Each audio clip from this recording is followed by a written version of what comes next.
Step 1. Choose the right type of rice. Start by selecting the type of rice you want to cook, such as white rice, jasmine rice, basmati rice, or brown rice. Different varieties require slightly different amounts of water and cooking times, so check the package instructions if needed. Step 2. Measure the rice. Measure the amount of rice you need using a measuring cup. As a general guide, 1 cup of uncooked rice makes about 3 cups of cooked rice, enough for 2 to 3 servings. Step 3. Rinse the rice. Place the rice in a fine mesh strainer or bowl and rinse it under cold running water until the water runs mostly clear.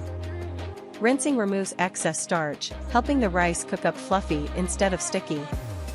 Step 4. Add water. Transfer the rinsed rice to a saucepan and add the correct amount of water.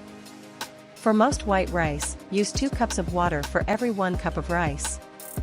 Add a small pinch of salt if desired for extra flavor. Step 5. Bring to a boil.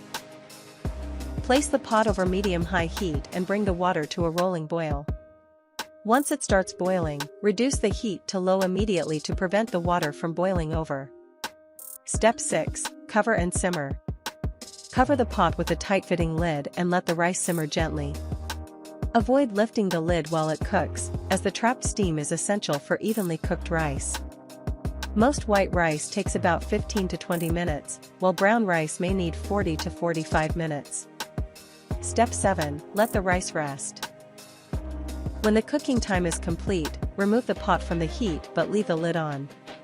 Let the rice rest for 5 to 10 minutes. This allows the remaining steam to finish cooking the rice and improves its texture. Step 8. Fluff and serve. Use a fork or rice paddle to gently fluff the rice, separating the grains without crushing them. Serve immediately as a side dish or pair it with vegetables, meat, seafood, or your favorite curry for a complete meal.